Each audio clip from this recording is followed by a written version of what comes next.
talking about your father and how broadcasting is a way to educate people. But in these days of all this partisan, I mean, whether it's CNN or Fox News or MSNBC, it's like everyone is partisan. How would your father deal with today's climate when it seems that you pretty much have to be partisan and you can't just kind of report the facts and let people make You up never their have to be own? partisan. You Huh? never have to be anything that you are. And that's something I know just from how I live my life and how he lived his life, my mother. Ideally, yes, but it seems like the reality is that most mainstream outlets seem to be partisan.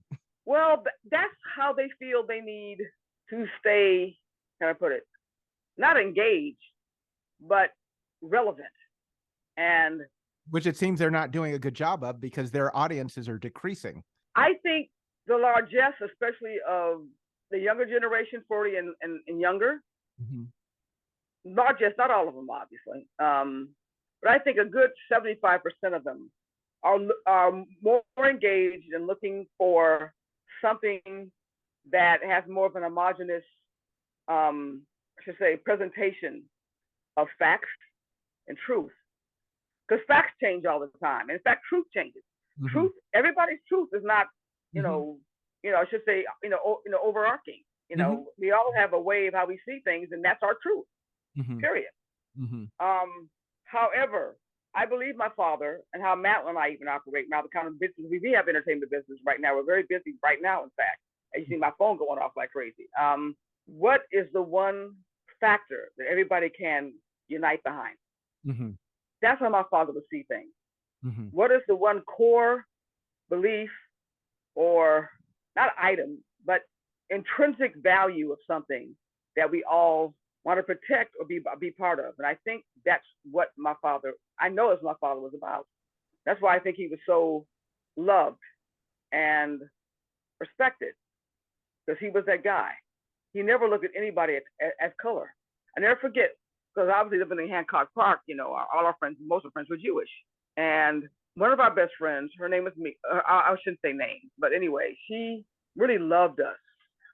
And what happened was her father and her mother both were direct exiles from Auschwitz. And they had, the numbers on their forearms, everything.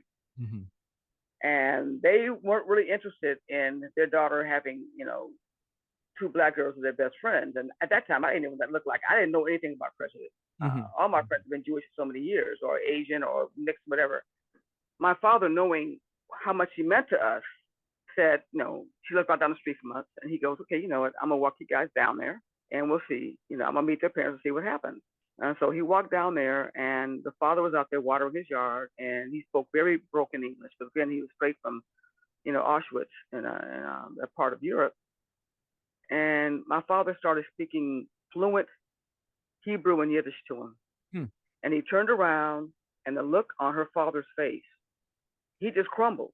And my father walked him. They hugged maybe 5 minutes. I'm not kidding. It was a bromance immediately. And from that moment on, we could do anything, anytime around their house. My father cared like that. He never made it about. He wasn't upset that their father was, possibly racist or prejudiced, because obviously, back those days, they didn't know. My father didn't know what they were telling the people in Europe about Black people in America, But he went down there, and it didn't matter. And at that moment, he just crushed whatever bias was in his heart at that point, and helped him dissipate right there on the spot. It's really interesting how if you can just find one little piece of common ground, how that can change things, turn things around. Don't call me Corey Baker, call me Marc Copage, 'cause I'm not Julia's son, not anymore. Don't call me Corey Baker, call me Marc Copage, 'cause I'm not Julia's son like I was before.